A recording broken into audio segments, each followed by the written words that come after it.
мамиле куруу. Мына кайрадан мен мамиле түзбөй эле эреже түзсөк каршылыкка кабылабыз. Ал эми мамиле куруудагы негизги принцип бул жоопкерчиликтүү болуу. Балдарыбызга чыныгы сүйүүбүздү көрсөтүү үчүн алар менен мамиле түзүүдө жоопкерчиликке үйрөткөнүбүз абдан маанилүү. Эгер балдарыңыздан жоопкерчилик талап кылсаңыз, анда ал биринчиден мен ишим үчүн жооп беришим керек деп, экинчиден мени сүйүшөт деп түшүнөт. Түшүнбөй калдыңарбы? Эгерде биз өспүрүмдөргө туура чектөөлөрдү коюп, туура эрежелерди берип жоопкерчиликке үйрөтпөсөк, анда алар атасынын да энесинин да сүйүүсүнө чындап ишенбей калышы мүмкүн. Менимче андай учурда өспүрүм өзүн сүйүктүүмүн деп эсептебейт. Ал эми алар менен жакын мамилеңер жок эле жоопкерчилик арта берсеңер, алар каршы чыгышат. Жакын мамиле түзбөй эле жоопкерчилик артуу каршылыкка алып келет. Биз балдарга туура эрежелерди жана чектөөлөрдү коюшубуз керек. Анан дагы мага аялым Дотти бөлүшкөн бир ой жардам берди. Аны мен өзүм ойлоп тапкан жокмун. Биз балдарыбызга чектөөлөрдү коюп жаткан учурда, кичинекей балдарыбызды дагы кошуп алабыз.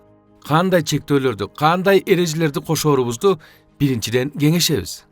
Ошондой эле ал чектөөлөрдү жана эрежелерди бузушса, кандай жаза болушу керектиги тууралуу дагы балдарыбыз менен чогуу талкуулайбыз. Жыйынтыгында балдарыбызды эрежелерди түзүү процессине кошуп алганыбыз аларга эмне үчүн мындай туура, мындай туура эмес, эмне үчүн кээ бири жүрүм-турум орунсуз деп саналаарын түшүнүүгө чоң жардамы тийди деп ишенем. Бирок менде бир көйгөй бар эле. Мен көп учурда өтө эле катаал болчумун. Акча болгондо эч качан дүкөнгө барбагыла, анткени анда өтө көп нерсе сатып аласыңар, же керексиз нерселерди аласыңар. Эч качан ачууланганда же капа болуп турган учурда балдарды жазалабагыла, же чектөөлөрдү, эрежелерди койбогула. Анткени анда силер аша чаап кетишиңер мүмкүн.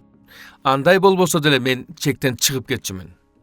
Анан Дотти мага, жаным, жүр башка бөлмөдөн сүйлөшөлчү дечү. Менин аялым эч качан балдардын алдында менин аброюма шек келтирген эмес. Дотти, жаным, жүр башка бөлмөдөн сүйлөшөлчү деп баштаганда эле менин бирди көрөрүмдү балдарым билчү. Анан биз башка бөлмөгө киргенде Дотти, алтыным, менин оюмча сен өтө эле катаал болуп жатасың, өтө эле чоң чектөө коюп жатасың. Менин оюмча алтыным, сен айткан жаза кетирилген катага дал келиши керек. Бир аз жумшагыраак болсоң кантет дечү.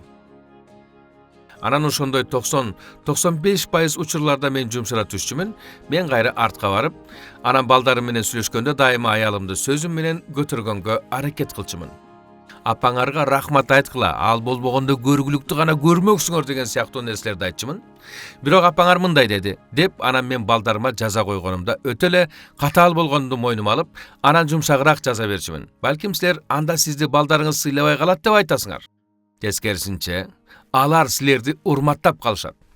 Балдарды тарбиялоодо мен алардын апасы менен кеңешишим керек экенин түшүндүм. Анткени ошондо балам, мен жоопкерчиликтүүмүн, мен сүйүктүүмүн деп жоопкерчилигин сезет.